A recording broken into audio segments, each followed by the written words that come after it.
रहिए। देखिए आज आपको मैं बहुत ही आसान तरीके से इंग्लिश सिखाने वाली हूँ, बहुत आसान तरीका। आप सभी को पता है कि इंग्लिश एक इंटरनेशनल लैंग्वेज है, ठीक है? तो इंग्लिश आना सबको ज़रूरी है, इंग्लिश ज़रूर सीखिए। तो चलिए शुरू करते हैं। अब यहाँ पे पहला शब्द लिखा है, देखिए WHAT को हम वॉट पढ़ते हैं, वॉट, IS को इज़, THERE को देयर, ठीक है? तो हो गया what is there, what is there. What का मतलब क्या, इज का मतलब है होता है, इज का मतलब होता है, देयर का मतलब होता है वहाँ, और देयर की जगह पे अगर हियर होता तो हियर का मतलब होता है यहाँ, हियर का मतलब होता है यहाँ, ठीक है? तो इस तरह से होता है भाई।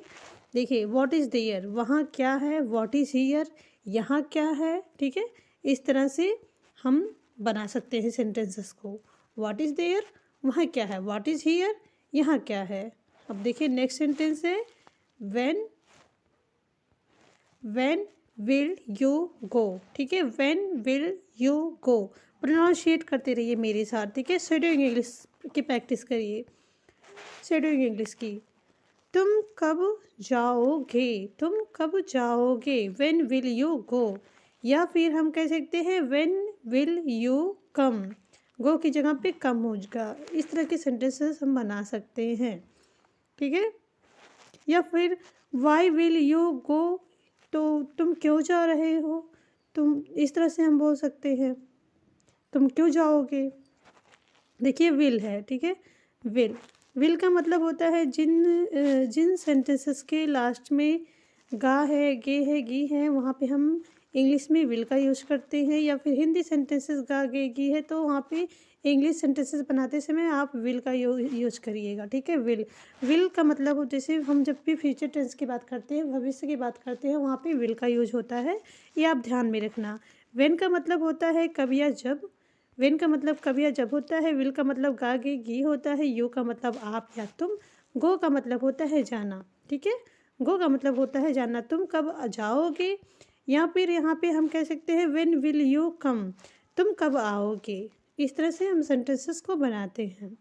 बस आप ध्यान से देखिए तो जल्दी ही इंग्लिश को सीख जाएंगे आप, ठीक है?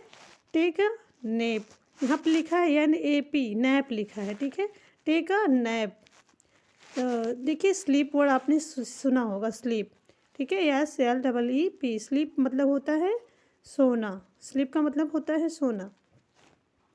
तो यहाँ पे हम एक झपकी लेने की बात कर रहे हैं, जैसे थोड़ा सा सोना, ठीक है? तो क्या है, टेक ए नैप, एक झपकी ले लो, एक झपकी ले लो, ना कि सो, थोड़ा सा सो लो। तो जैसे कोई थक के आया है तो उसके पास टाइम ज़्यादा नहीं है, तो हम बोल सकते हैं टेक अ नैप, थोड़ी सी झपकी ले लो, एक झपकी ले लो, क्या जाता है, ठीक है? इस तरह से हम बोल सकते हैं इंग्लिश में टेक अ नैप। देखिए what is there, what is there का हो गया, वहाँ क्या है, व्हेन विल यू गो, तुम कब जाओगे, या फिर हम कह सकते हैं व्हेन विल यू कम, तुम कब आओगे, ठीक है? टेक ए नैप, एक झपकी ले लो। अब देखिए नेक्स्ट सेंटेंस है is he good, is he good. अब यहाँ पे क्वेश्चन किया गया है तो इज पहले आ जाएगा, ठीक है? ही मतलब होता है वह, गुड मतलब होता है अच्छा, क्या वह अच्छा है। हम यहाँ किसी लड़के की बात कर रहे हैं, और अगर यहीं किसी लड़के की बात करते तो कहते इज शी गुड, ठीक है? Is she good. देखिए ही का मतलब भी वह होता है और शी का मतलब भी वह होता है, लेकिन जब हम किसी लड़के के बारे में बोलेंगे तो हम कहेंगे इज ही गुड, या लड़की की बात करेंगे तो कहेंगे इज शी गुड, क्या वह अच्छा है। इज का मतलब देखिए, तो इज का मतलब है होता, लेकिन यहाँ पे क्या हो गया, और ही का मतलब वह, गुड मतलब होता है अच्छा, आप सभी जानते हैं। क्या वह अच्छा है, इज ही बैड, क्या वह बेकार है, ठीक है? इस तरह से हम सेंटेंसेस को बना सकते हैं अपने तरीके से, बस एक बार पता चल जाए कि कैसे बनता है। कंप्लीट योर वर्क, कंप्लीट मतलब होता है पूरा करना, योर मतलब होता है तुम्हारा या आपका, ठीक है? वर्क मतलब होता है काम, ठीक है? वर्क मतलब होता है काम, तो अपना काम पूरा करो, किसी से बोलना है, कोई है आपका खास या कोई आपका क्लाइंट है, कोई भी है, तो उससे आपको बोलना है कंप्लीट योर वर्क, अपना काम पूरा करो, अपना काम पूरा करो, ठीक है। या फिर कहेंगे कंप्लीट हर वर्क, उसका काम पूरा करो।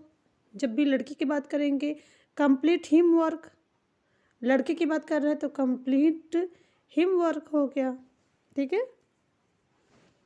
He is needy, he is needy, यहाँ हम किसी लड़के के बारे में बात कर रहे हैं, क्या वह ज़रूरतमंद है, ठीक है। ही इज़ नीडी, नीडी मतलब होता है, देखिए नीड मतलब होता है ज़रूरत, और NEED जुड़ गया है तो नीडी हो गया, तो ज़रूरतमंद हो गया, ठीक है। तो क्या वह ज़रूरतमंद है। अब नेक्स्ट सेंटेंस यहाँ पे लिखा है वेक देम अप, वेक देम अप, वेक मतलब होता है जगना, देम मतलब उन्हें, उन्हें मतलब एक से अधिक लोगों की बात हो रही है, उन्हें जगाओ, वेक दम अप। या फिर हम इस तरह से बोल सकते हैं वेक हिम अप, वेक देम की जगह हम हिम लगा देंगे जब भी हमको किसी लड़के को जगाना होगा, वेक हिम अप, उसे जगाओ। अगर किसी लड़की को जगाना है तो हम कहेंगे वेक हर अप, मतलब उसे जगाओ, ठीक है। वेक हर अप, सुनिए देखिए बताते हैं, वेक हर, देखिए लड़की जब कहेंगे अप, और जब लड़की को बोलना होगा तो हम कहेंगे वेक हिम अप, ठीक है, उसे जगाओ। अब नेक्स्ट सेंटेंस है ट्राई इट, ट्राई मतलब होता है कोशिश करना, इट मतलब इसे, कोशिश करो, ठीक है, कोशिश करो, ट्राई इट, कोशिश करो। नेक्स्ट सेंटेंस है मेक अ डिसीजन, तो देखिए यहाँ पे मेक का मतलब बनाना भी होता है और करना भी होता है, ठीक है। तो मेक अ डिसीजन का हिंदी मतलब हो गया फैसला लें, फैसला लें, डिसीजन मतलब होता है निर्णय या फैसला, निर्णय या फैसला, मैं कहीं डिसीजन, फैसला लें, फैसला लें। Are you sure, are you sure, देखिए यू है, यहाँ पे ही था तो इज लगा, क्योंकि ही सिंगुलर नाउन है तो इज का प्रयोग होगा, और यू प्लूरल नाउन है तो आर का यूज होगा, ठीक है, आर। और यस यू आर ई का हम श्योर पढ़ते हैं, श्योर का मतलब होता है निश्चित या पक्का, जिस तरह का सेंटेंस हो आप उस तरह से उसकी यूज कर सकते हैं। तो आर यू श्योर लिखा है तो इसका हिंदी मतलब हो गया क्या तुम निश्चित हो, क्या तुम निश्चित हो, क्या तुम दृढ़ हो, दृढ़ निश्चित हो, इस तरह से हम बोल सकते हैं। हेलो डियर स्टूडेंट्स, देखिए इसमें क्या है, LOOK लुक लिखा है, लुक हेयर, इसे देखिए हेयर को हम हेरे नहीं पढ़ते हैं, हेयर पढ़ते हैं, हेयर, ठीक है। हेयर का मतलब होता है यहाँ, लुक का मतलब होता है देखना, तो लुक हेयर का मतलब हो गया यहाँ देखो, लुक हेयर का मतलब हो गया यहाँ देखो। अब लिखा है according to me he is right, ठीक है। अकॉर्डिंग मतलब होता है अनुसार, टू मी मेरे, टू मी ही मेरे, ही मतलब वह, ही इज़ राइट, राइट मतलब होता है सही, इस मतलब होता है।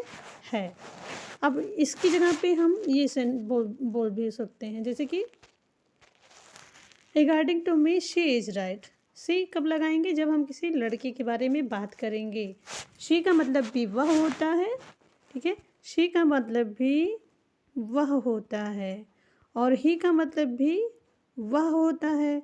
लेकिन जब हम किसी लड़की के बारे में बात करते हैं तो वहाँ पे शी का यूज करेंगे, और जब भी हम किसी लड़के के बारे में बात करेंगे तो वहाँ पे ही का यूज करते हैं, ठीक है। लुक हियर, यहाँ देखो, according to me he is right, मेरे अनुसार वह सही है, according to me he is right. देखिए पढ़ना भी सीखते रहिए, according to me he is right, okay. Next sentence है WATCH को वॉच पढ़े, OUT को आउट, तो हो गया क्या, वॉच आउट, वॉच आउट का हिंदी मतलब हो गया ध्यान रहे, ध्यान रहे, वॉच आउट ध्यान रहे। नेक्स्ट सेंटेंस है एनीथिंग एल्स, ANYTHINGELSE, क्या हो गया?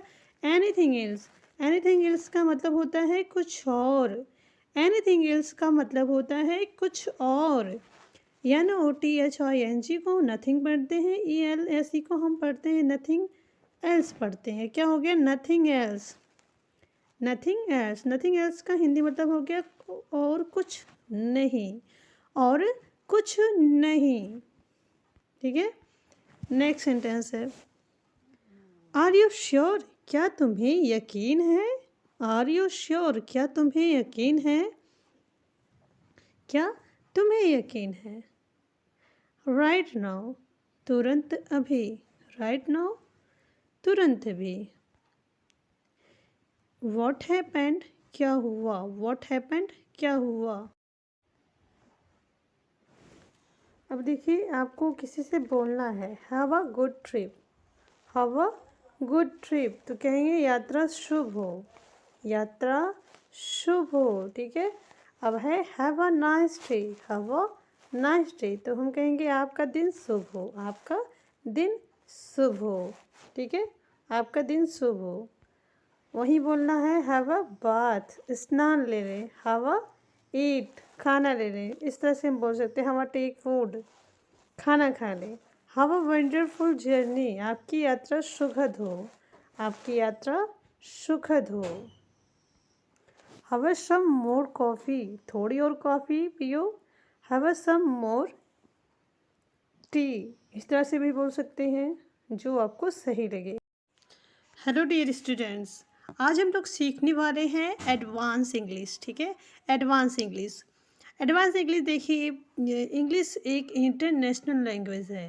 पहले हम छोटे छोटे शब्दों को पढ़ना सीखेंगे, उसके बाद शब्दों से सेंटेंस कैसे बनता है और उसका हिंदी में ट्रांसलेट करके मैं आपको अच्छे तरीके से समझाऊंगी। तो चलिए शुरू करते हैं।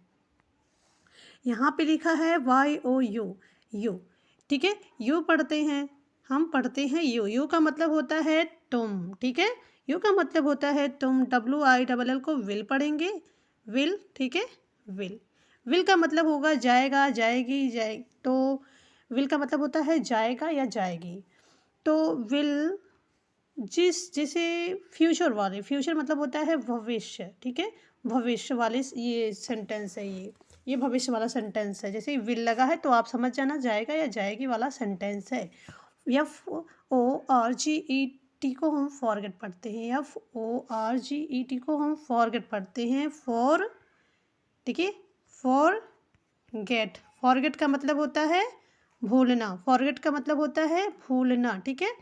और IT को इट पढ़ते हैं। हो सके तो आप कापी पेन लेके नोट करते रहिए प्रोनाउंसिएशन वर्ड को, क्योंकि ये जो वर्ड लिखे हैं ना, इसे लोग पढ़ नहीं पाते हैं, इसको प्रोनाउंशिएट नहीं कर पाते हैं। You will forget it. It का मतलब होता है यह। ठीक है। या इसे भी बोल सकते हैं। जब भी हम किसी निर्जीव वस्तु की बात करते हैं तो उसका इट का मतलब यह होता है, लेकिन जब भी हम किसी निर्जीव की बात करते हैं तो इट का यूज करेंगे। इट। ठीक है। इट का यूज करते हैं। तो इसका हिंदी सेंटेंस होगा यू विल फॉरगेट इट को हम ट्रांसलेट करेंगे आप इसे भूल जाएंगे। कोई बात है, ठीक है, कोई बात है आपको सामने वाले से कहना है तो आप इसे भूल जाएंगे तो हम इंग्लिश में कहेंगे you will forget it. You will forget it, आप इसे भूल जाएंगे। नेक्स्ट सेंटेंस है, ठीक है, गेट इन द कार। क्या लिखा है? Get in the car.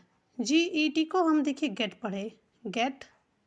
ठीक है। आई इन है तो इन हो गया, इन द। ठीक है। The car. नोट करते जाइए प्रोनाउंसिएशन वर्ड, क्योंकि प्रोनाउंशिएट लोग नहीं कर पाते हैं। ठीक है। प्रोनाउंशिएट नहीं कर पाते हैं। तो गेट इन द कार, तो इसका हिंदी मीनिंग हुआ कार में बैठो। कार में बैठो। जब भी आपको बोलना है कि कार में बैठो तो इंग्लिश में कहें get in the car. Get in the car. ठीक है। चलिए नेक्स्ट सेंटेंस देखते हैं। आई लिव इन दिल्ली। ठीक है। आई लिव इन दिल्ली। तो आई का मतलब हो गया मैं, आई का मतलब हो गया मैं, ठीक है। लिव मतलब होता है रहना, ठीक है। देखिए LIVE को लिखा है लिव, ठीक है। लिव मतलब क्या हो गया, रहना। लिव मतलब हो गया रहना, लिव का मतलब हो गया रहना। इन दिल्ली, DELHI, दिल्ली पढ़ते हैं इसे हम, दिल्ली। तो क्या है, आई लिव इन दिल्ली, मैं दिल्ली में रहता हूँ। मैं दिल्ली में रहता हूँ, किसी से बताना है मैं दिल्ली में रहता हूँ। I live in Delhi, I live in Basti, I live in Gorakhpur, I live in Mumbai. मतलब बहुत सारे, बस आप सिटी का नाम चेंज करना हो तो कर सकते हैं, आप जहाँ से भी हो तो। लेकिन आई लिव इन कुछ भी डॉट डॉट आपको जो सिटी वो लिख सकते हैं, ठीक है, या बोल सकते हैं। अब यहाँ पे है नेक्स्ट सेंटेंस है आई एम फीलिंग स्लीपी, ठीक है। आई का मतलब हो गया मैं, आई का मतलब मैं हो गया। एम का मतलब होता है हूँ, एम का मतलब होता है हूँ, ठीक है। इच का मतलब भी है होता है, एम का मतलब भी है होता है, और आर का मतलब भी है होता है। लेकिन आई के साथ सिर्फ एम लगता है, और जैसे कि ही शी इट के साथ इज लगेगा, और यू वी दे के साथ आर लगता है। देखिए सहायक क्रिया मैं बता रही हूँ, तो इस तरह से होता है। लेकिन आई के साथ हम एम का यूज़ करेंगे। यहाँ पे देखिए आई लिखा है, फिर एम। फीलिंग, फीलिंग मतलब होता है महसूस करना, ठीक है, महसूस करना होता है। स्लीपी, स्लीपी क्या होता है, नींद, ठीक है, नींद। यस एल, देखिए वैसे तो स्लीपी, स्लीप मतलब होता है सोना, लेकिन एक स्लीपी फीलिंग स्लीपी एक यहाँ पे महसूस किया जा रही है, तो क्या हो गया इसका, आई एम फीलिंग स्लीपी, मुझे नींद आ रही है, मुझे नींद आ रही है। तो नींद आ रही है, जैसे मैं सो रहा हूँ तो आई एम स्लीपिंग बोल सकते हैं, लेकिन यहाँ पे है मुझे नींद आ रही है, सोए नहीं है, महसूस कर रहे हैं इसको, ठीक है। तो इस इंग्लिश में हमें कहना है आई एम फीलिंग स्लीपी, मुझे नींद आ रही है, मुझे नींद आ रही है। व्हाट डिड ही से, व्हाट डिड ही से, तो व्हाट को मैंने बताया है, व्हाट को हम इस तरह लिखेंगे, ठीक है। और डिड को डिड, डिड हो गया, डिड। व्हाट डिड ही से, ही को आप जानते हैं, से। तो इस तरह से देखिए लिखा जाता है, बहुत ईजी है। प्रोनाउंसिएशन वर्ड आप मेरे चैनल पे जाके देख लेना, मैं बताई हूँ कि किस तरह से हम प्रोनाउंसिएशन वर्ड सीखते हैं। एक्सीलेंटल लेवल पे ज़रूर जाके देखिए मेरे चैनल पर। तो यहाँ पे व्हाट डिड ही से, तो व्हाट मतलब हो गया क्या, ठीक है, व्हाट मतलब हो गया क्या। ही मतलब हो गया उसने, ही मतलब हो गया उसने। ही शे मतलब होता है कहा। तो डिड देखिए इसलिए लगा है क्योंकि हम पास्ट टेंस की बात कर रहे हैं। यहाँ पे पूछा उसने क्या कहा, मतलब कहा मतलब पहले की बात है, ये प्रेजेंट की बात नहीं की जा रही है, ठीक है। तो उसने क्या कहा, तो इसलिए डिड का यूज हुआ है। उसने क्या कहा, व्हाट डिड ही से, तो आप कहें वो उसने क्या कहा। से मतलब होता है कहना, ही मतलब होता है उसने। यहाँ पे हम किसी पुरुष की बात कर रहे हैं, किसी लड़की के बारे में बात करते तो शी का यूज होता, शी। व्हाट डिड ही से, उसने क्या कहा, okay. Next sentence, I am just coming, I am just coming. अब देखिए आई का हिंदी हो गया मैं, आई का मतलब हो गया मैं, ठीक है। एम का मतलब मैंने बताया आपको हूँ। जस्ट मतलब होता है तुरंत, कमिंग मतलब होता है आना, ठीक है। I am just coming, I am just coming, तो क्या हो गया इसका मतलब, मैं अभी आ रहा हूँ, मैं अभी आ रहा हूँ। जब भी रहा है, रही है, रहे हैं, तो आप ये जान लेना कि प्रेजेंट कॉन्टिन्यूअस टेंस की बात हो रही है। आई के साथ हम एम लगाएंगे, रहा है, रही है, और मैं वर्ड लिखा है, तो आप वहाँ पे मैं को आई लिख देंगे, उसके साथ एम यूज कर दीजिए, यही होता है, ठीक है। यही है इंग्लिश का रूल, ठीक है। अब लिखा है GET को हम गेट पढ़े, READY को रेडी, गेट रेडी हो गया। F और फॉर, SCHOOL क्या हो गया, school, get ready for school, ठीक है। तो इसका हिंदी मतलब हो गया स्कूल के लिए तैयार हो जाओ, ठीक है, स्कूल के लिए तैयार हो जाओ। Get ready for school, school मतलब स्कूल जानते हैं आप, गेट रेडी मतलब होता है तैयार होना। किसके लिए तैयार होना है? स्कूल के लिए, इसीलिए फॉर का यूज हो गया। के लिए जब भी यूज आएगा तो आप फॉर लगा देना, के फॉर मतलब के लिए, ठीक है। गेट रेडी फॉर स्कूल बहुत ईजी होता है इंग्लिश, बस आपको समझना है। थोड़ा ध्यान देंगे तो आप जल्दी ही इंग्लिश को लिखना पढ़ना सीख जाएंगे। अब लिखा हुआ यहाँ पे SOMEONE क्या है? समवन। समवन मतलब कोई। समवन को हिंदी में हम कहते हैं कोई। इज मतलब है होता है, कॉलिंग मतलब होता है बुलाना, CALLING को कॉलिंग पढ़ते हैं हम। क्या पढ़ते हैं? कॉलिंग, ठीक है, कॉलिंग। तो समवन इज कॉलिंग यू, कोई तुम्हें बुला रहा है, कोई तुम्हें बुला रहा है। देखिए रहा है, रही है तो इज का यूज हुआ है, ठीक है। और समवन है तो हम कोई लिख दिए हैं, यही होता है। यू का मतलब आप या तुम होता है, ठीक है। तो कोई तुम्हें बुला रहा है, समवन इज कॉलिंग यू। कितना इजी है। अब लिखा है आई हैव टू लर्न, क्या लिखा है? आई हैव टू लर्न, मुझे सीखना होगा, मुझे सीखना होगा। तो आई को इंग्लिश में हम कर देंगे मुझे, हैव टू लर्न तो सीखना होगा, क्योंकि देखिए यहाँ पे फोर्स दबाव डाला जा रहा है, have to learn, have to learn तो सीखना होगा, होगा है, तो इसलिए वहाँ पे हम हैव का यूज कर देंगे। क्या है? हैव का, ठीक है। यही रूल होता है इंग्लिश का।